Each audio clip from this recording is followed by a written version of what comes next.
In 1966, Oldsmobile did something that sounded almost impossible on paper. It took a massive American luxury coupe, gave a giant V8, sent all that power to front wheels, and wrapped the whole thing in styling that looked like it had rolled straight out of a science fiction movie. The result was the Oldsmobile Toronado, one of the boldest production cars of the 1960s, and a machine that still feels unconventional even today. Most people know the Toronado for just a few headline facts. They know it was front-wheel drive. They know it was powerful. They know it looked futuristic. But the real story is far stranger and far more impressive than those quick facts suggest, because the 1966 Toronado was not just a stylish personal luxury coupe. It was an engineering experiment, a rolling statement of intent from General Motors, and one of the most unusual American cars ever built. And once you start digging into how Oldsmobile actually made it work, the Toronado becomes even more fascinating. To understand why the Toronado mattered, you have to go back almost 3 decades before it ever reached a showroom. When Oldsmobile launched the Toronado for 1966, it brought front-wheel drive back to an American production car for the first time in 29 years. The last major American attempt had come in the 1930s with the Accord 810 and 812, two brilliant but complicated machines that were admired for their innovation and remembered for proving just how difficult front-wheel drive could be in that era. After Accord disappeared, American manufacturers largely walked away from the idea. Rear-wheel drive remained the default layout, and Detroit stuck with it for years while European brands explored other possibilities. But behind the scenes, General Motors had been studying front-wheel drive since the late 1950s. Engineers knew the advantages were real if they could solve the packaging, durability, and power delivery problems that had kept the concept from becoming mainstream in large American cars. The Toronado was the result of that work. It was Oldsmobile's way of saying that the American auto industry could do more than just build big rear-drive cruisers. It could build something genuinely advanced, something powerful, luxurious, and mechanically daring all at once. What made that statement even more dramatic was the kind of car Oldsmobile chose to build. The Toronado was not a compact economy car where front-wheel drive might have seemed sensible and efficient. It was a full-size personal luxury coupe, huge by modern standards and heavy even by the standards of its own day. This was a car that tipped the scales at roughly 2¼ tons, yet Oldsmobile decided to send all of its power through the front wheels. Under the hood sat one of the biggest and most muscular engines in the division's arsenal, the 425 cubic inch Super Rocket V8. In standard form, produced 385 horsepower and an enormous 475 pound-feet of torque, numbers that gave the Toronado genuine muscle despite its size. In an era when many front-wheel drive cars overseas were tiny, low-power machines designed around economy, Oldsmobile took the exact opposite approach. It built a front-drive coupe with the kind of displacement and torque normally associated with big American performance cars, then expected it to move nearly 4,500 pounds with authority. On paper, it sounds almost reckless. In reality, it worked astonishingly well. That 425 V8 was a major part of the Toronado's character. Oldsmobile did not settle for a compromised engine or a detuned power plant just to make the front-drive concept easier to manage. It used its biggest, baddest option and engineered the rest of the car around it.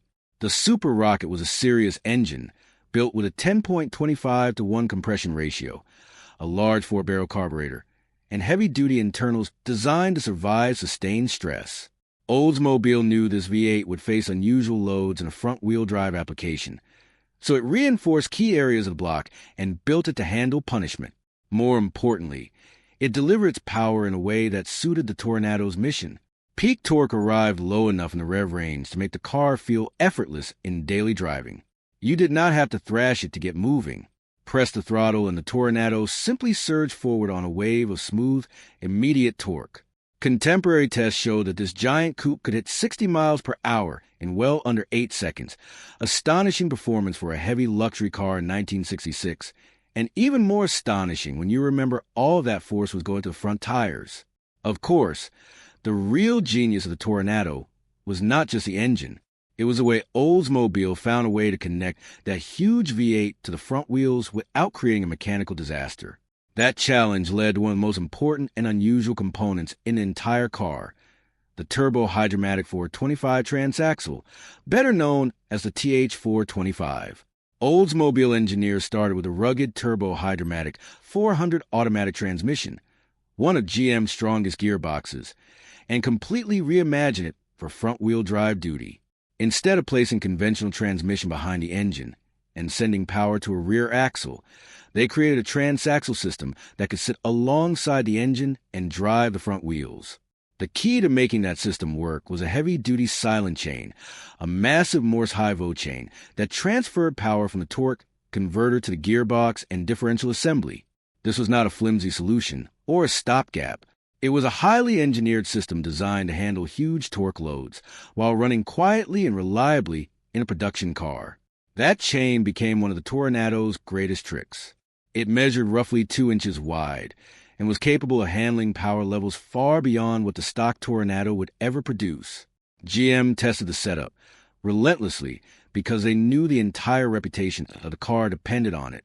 The transaxle had survived not just a few magazine test drives, but years of abuse from owners who would buy the Toronado expecting the same durability they got from any other big GM coupe.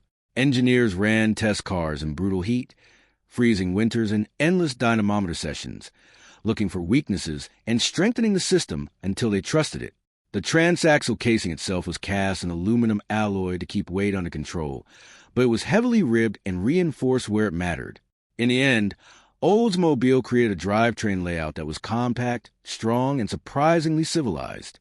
Drivers could enjoy the benefits of front-wheel drive without hearing a mechanical symphony of whines and clunks every time they pulled away from a stoplight.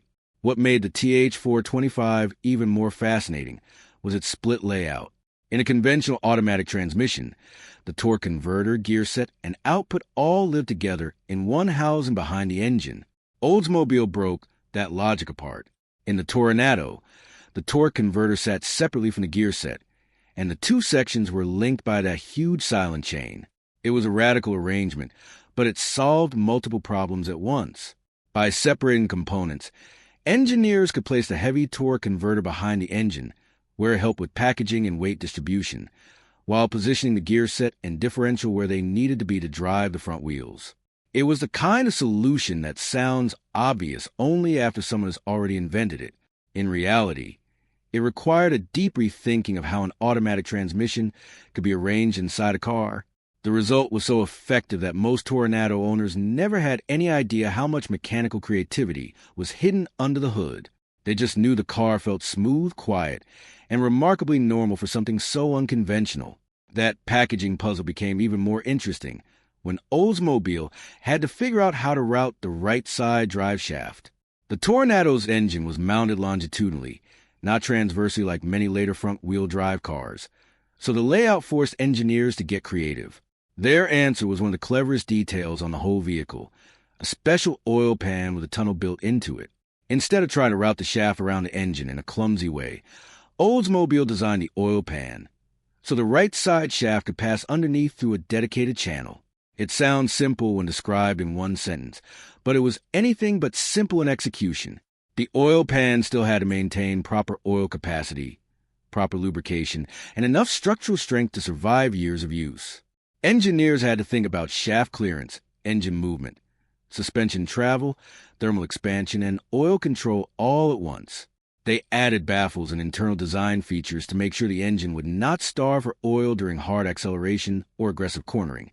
And the final result became an elegant solution to a problem most manufacturers would have tried to avoid entirely. The Tornado's structure was just as unusual as its drivetrain. Oldsmobile did not build it as a traditional full-body on-frame car, nor did it go fully unibody in the modern sense. Instead, it used a hybrid approach that combined elements of both.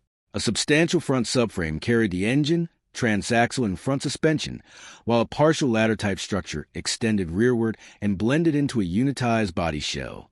This design gave the Toronado the rigidity it needed to handle the torque of that massive V8, while still keeping weight and packaging under control.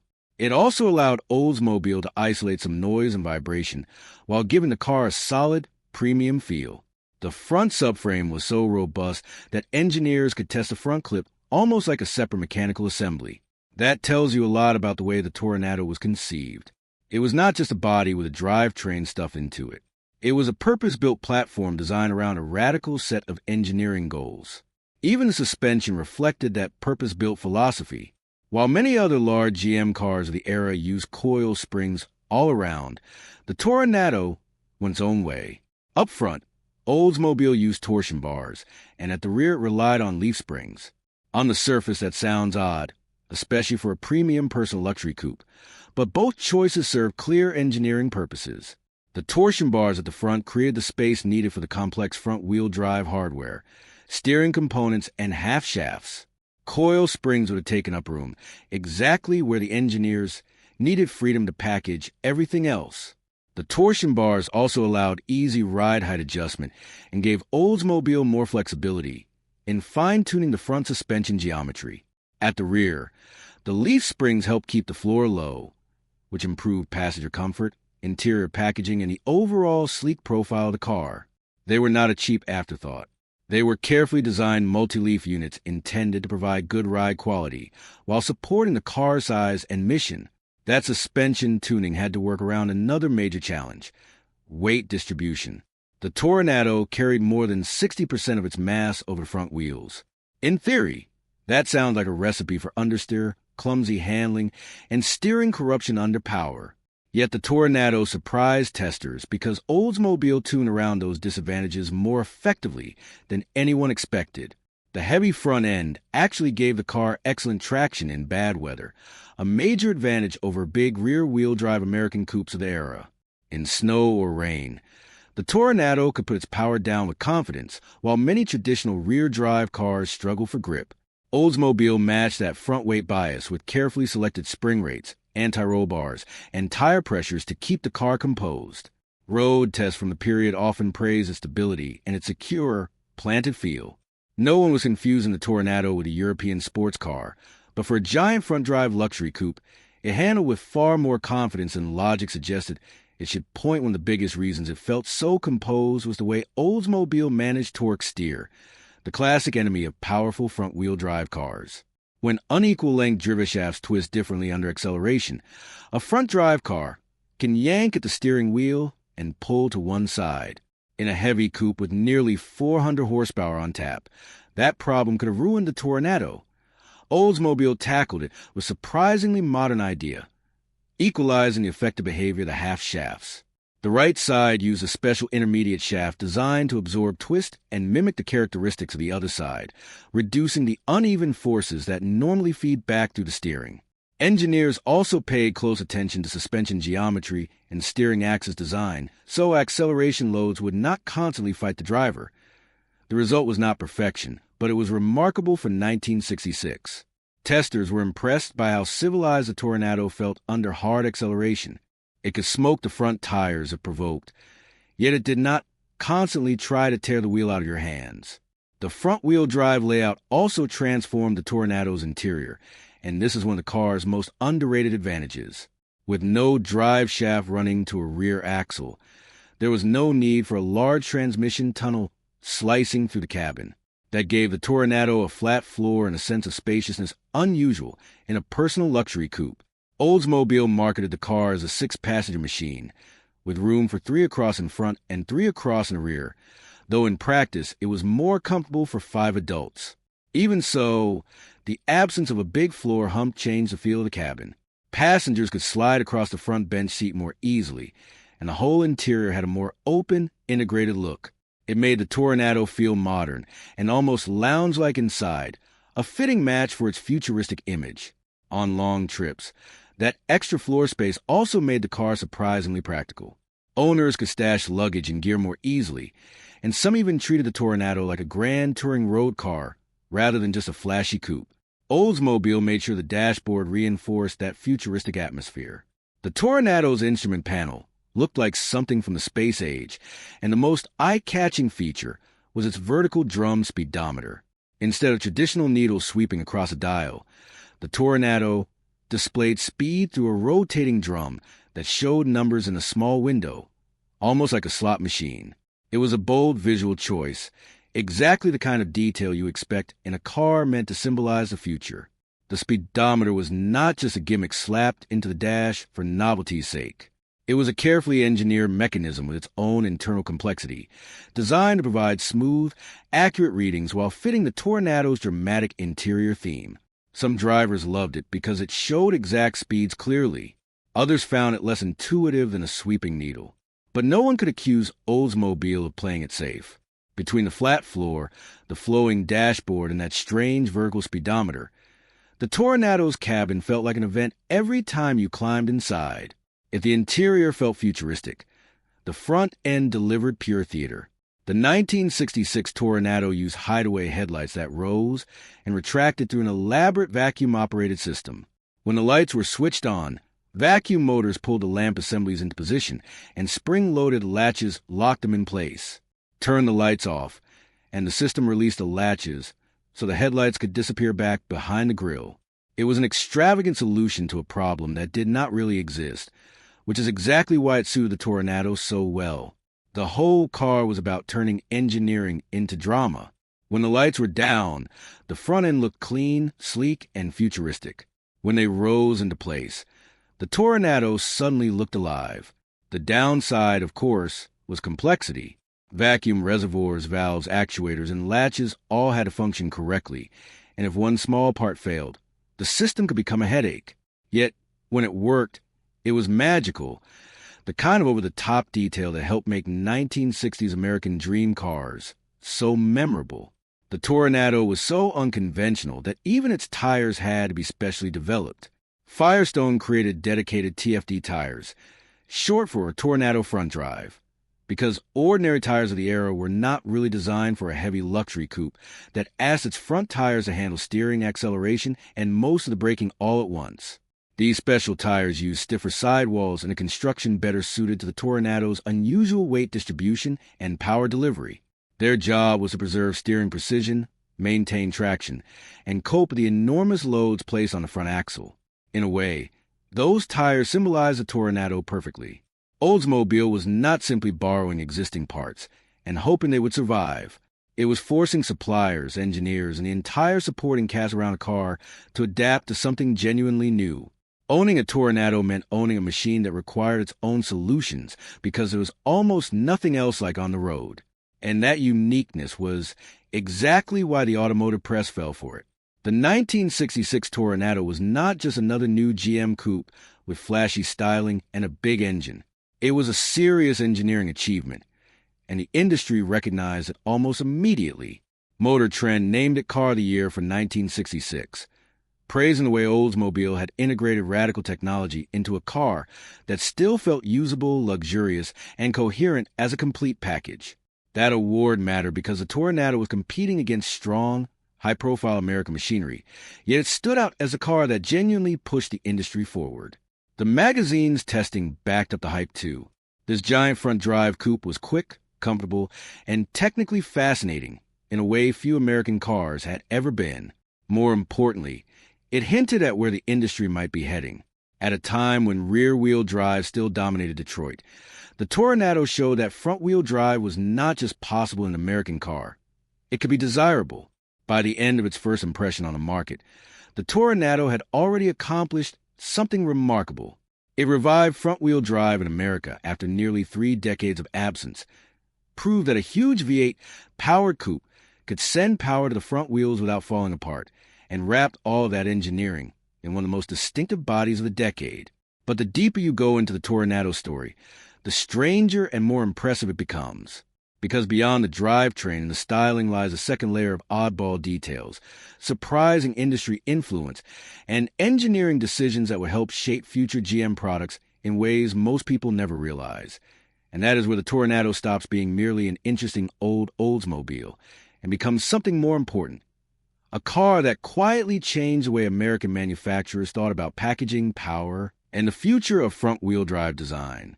If the Toronado had only been a bold one-year experiment, it would still deserve a place in automotive history. But what makes the 1966 model even more fascinating is how many ripple effects it created, not just inside Oldsmobile, but across General Motors and even in the way the wider industry began thinking about front-wheel drive engineering. Underneath its dramatic body, the Toronado was more than a technological showpiece. It was a rolling development program, a proof of concept for ideas that would spread far beyond one luxury coupe. And the deeper you look into its details, the clearer it becomes that Oldsmobile was not merely trying to build a flashy halo car. It was laying down a blueprint for the future while hiding that ambition inside a personal luxury machine that looked like it belonged on a rotating turntable at the World's Fair. One of the clearest signs of the Toronado's long-term importance was the platform it helped establish. The car became the pioneer of General Motors' E-body architecture, a flexible foundation that would also underpin the Buick Riviera, and, more significantly for the Toronado story, the 1967 Cadillac Eldorado. This mattered because the E-body concept showed GM how a single basic structure could support dramatically different personalities and even different drivetrain layouts. The Riviera kept a more traditional rear-wheel drive setup, while the Toronado and later Eldorado went all in on front-wheel drive. That kind of flexibility feels normal now because platform sharing has become standard industry practice. But in the mid-1960s, it was a powerful demonstration of how one carefully engineered architecture could serve multiple divisions without forcing them to build identical cars. The Toronado proved that GM could spread development costs across brands while still allowing each division to create something visually and mechanically distinct. That is a huge part of why the car matters. It was not just a technical curiosity. It was a strategic test case for the modern idea of a shared platform with different brand identities layered on top. The Eldorado connection is especially important because it showed just how much confidence GM gained from the Toronado program. Cadillac would not have risked its prestige on a front-wheel drive luxury coupe if Oldsmobile had not already done the hard work of proving the concept. The 1967 Eldorado borrowed heavily from lessons learned on the Toronado, adapting them to Cadillac's own priorities in styling, packaging, and refinement. In other words, the Toronado was the advanced scout. It was the car that took the risk, solved the problems, and demonstrated that a big American front-drive luxury car could be more than a gimmick. Once that happened, Cadillac could step in with a more polished, more prestigious interpretation. That alone gives the Toronado enormous historical weight. It was the car that made the Eldorado possible, and by extension, it helped legitimize front-wheel drive in the upper reaches of the American luxury market. The Toronado's influence was not limited to GM's internal planning either. It also earned respect in places where American cars usually struggled to impress. In Europe, where journalists often dismissed big American machines as unsophisticated chrome barges built for straight roads and cheap fuel, the Toronado generated genuine admiration. It placed third in European Car of the Year voting, an almost shocking result for an American coupe of its size and character. European writers were used to seeing front-wheel drive on compact Citroëns, Saabs, and family cars, but the Toronado applied that layout to a huge, powerful, beautifully styled personal luxury coupe. That combination forced people to take it seriously. It was not just big and fast. It was genuinely innovative. The European recognition mattered because it showed the Toronado was not simply impressive by American standards. Even in markets that had long embraced technical sophistication, the Oldsmobile stood out as something bold and original. For Detroit, that was a quiet but meaningful victory. That international respect also fed into the Toronado's image back home. When a car earns admiration from the very people American manufacturers are usually accused of lagging behind, it changes the conversation. Suddenly, the Toronado was not just a stylish Oldsmobile with an unusual drivetrain. It was an American engineering achievement with global credibility. Some European buyers even found ways to special order Toronados through military sales channels and gray market importers, turning the car into a curiosity at foreign shows and gatherings. Imagine what that must have looked like in the late 1960s. This giant, low-slung American coupe, wearing dramatic fastback styling and sending the power of a 425 cubic-inch V8 through the front wheels, sitting among far smaller European machinery and still drawing crowds because no one could quite believe what they were looking at. That image captures the Toronado perfectly. It was too large, too strange, and too confident to be ignored. If there was any doubt about how robust the Toronado's engineering really was, one outrageous machine helped erase it: the Hearst Harry Olds. This exhibition car has become a legend in its own right, but its connection to the Toronado is one of the wildest chapters in the Oldsmobile story. Hearst Performance took the Toronado's front-wheel drive hardware and used it in a machine that effectively doubled the madness. The Harry Olds packed two complete Toronado drivetrains, one at the front and one at the rear, with a pair of 425 cubic-inch V8s producing a combined 770 horsepower. It was a four-wheel drive monster before the idea of a high-powered all-wheel drive American exhibition car even made much sense. More importantly, it proved just how strong the TH425 transaxle really was. If that hardware could survive in a machine this absurd, it said a lot about the safety margin built into the stock Toronado. The Harry Olds turned the Toronado's engineering into spectacle, but it also served as a rolling demonstration of how overbuilt and adaptable Oldsmobile's front drive system had been from the start. The very existence of the Harry Olds says something important about the Toronado's place in performance culture. Front-wheel drive has often been treated as the sensible, practical layout rather than the exciting one, especially in the American context. Yet, the Toronado briefly opened the door to a completely different vision of what front-wheel drive performance could be. Here was a drivetrain strong enough to inspire drag race exhibition madness and durable enough to handle ridiculous amounts of power.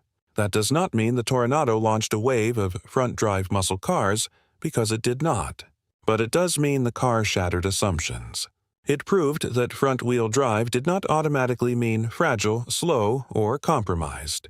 In the right hands, it could be dramatic, muscular, and genuinely innovative. Even if the industry took decades to fully absorb that lesson, the Toronado planted the seed.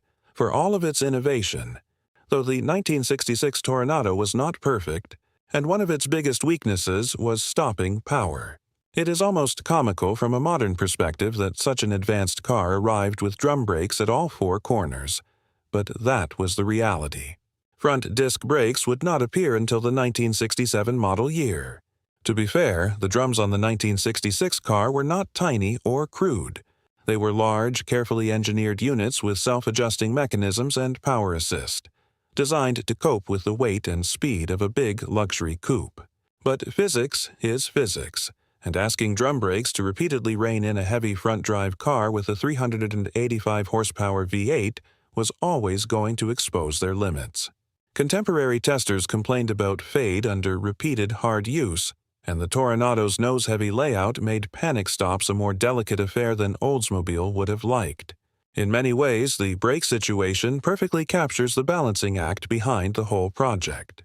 Oldsmobile was trying to introduce a staggering amount of new technology at once, and at some point, compromises had to be made. The company simply could not reinvent every system simultaneously. That makes the arrival of front disc brakes for 1967 especially significant, because it showed Oldsmobile was still refining the formula. Once the discs arrived, they transformed the Toronado's braking confidence and gave the car the stopping power its performance deserved. Many 1966 owners later retrofitted the newer disc setup because it was such an obvious upgrade. But the fact that the first-year Toronado launched without it is still revealing. It reminds us that revolutionary cars are often a mixture of brilliance and compromise. They push hard in some areas and accept temporary limitations in others. The Toronado was no exception. It was daring enough to bring front-wheel drive back to America in a giant V8 coupe, but not yet daring enough to bring every supporting technology along at exactly the same pace. The engine packaging tells a similar story. One of the Toronado's strangest visual and mechanical details is the way the V8 sat high in the chassis. At first glance, that seems like bad engineering. Why would you raise the engine in a heavy front-drive coupe when you are already fighting a front-heavy weight distribution? But Oldsmobile had reasons. Because the transmission sat alongside the engine rather than behind it, the company had freedom to mount the V8 higher without completely destroying the car's center of gravity. That higher placement created space for the unusual driveline arrangement and improved service access. but it also forced engineers to redesign other components. The intake manifold and air cleaner had to be uniquely low profile to fit under the Toranado's hood. The final air cleaner assembly ended up broad and flat, almost like a pizza box, and the whole induction setup had to be spread out horizontally rather than vertically. It was a strange solution, but it worked. In fact, the packaging helped with serviceability because key components like spark plugs, the distributor, and accessories were easier to reach than they were on many contemporary big-block American cars. That serviceability is one of the more charmingly practical parts of the Toronado story. For all its futuristic ambition, Oldsmobile still wanted the car to function as a real production machine that dealers and mechanics could live with. The high engine placement, the split transaxle design, and the accessible component layout all helped make the Toronado less intimidating to maintain than you might expect. This is an underrated part of what made the project successful. Radical engineering is one thing. Radical engineering that can survive in the hands of ordinary owners and ordinary service departments is something else entirely. The Toronado had to work in the real world, not just on an auto show stand or in a magazine feature. It had to be a car someone could drive to work, take on vacation, and bring to a dealer for repairs without needing a team of aerospace technicians. Oldsmobile never lost sight of that, and it is a major reason the Toronado succeeded where so many bold concepts fail. Then there is the question of the name itself, one of the oddest little footnotes in the whole story. Toronado sounds dramatic, exotic, and somehow appropriate for such a radical car, which is probably why so many people assume it must mean something. But it does not, at least not in any formal linguistic sense. It was not proper Spanish for tornado, and it was not a carefully constructed technical term. The name actually originated on a 1963 Chevrolet show car, a futuristic concept that never made it into production. When that project died, the name was left floating inside General Motors, and Oldsmobile simply adopted it for its front-drive coupe because the marketing department liked the sound of it. That accidental quality is strangely fitting. One of the most innovative American production cars of the decade ended up with a name that was effectively recycled from an unrelated concept.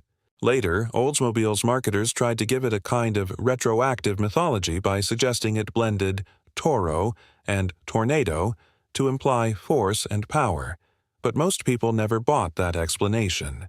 The truth is more random and, in a way, more interesting. Toronado sounded futuristic and memorable, so it stuck.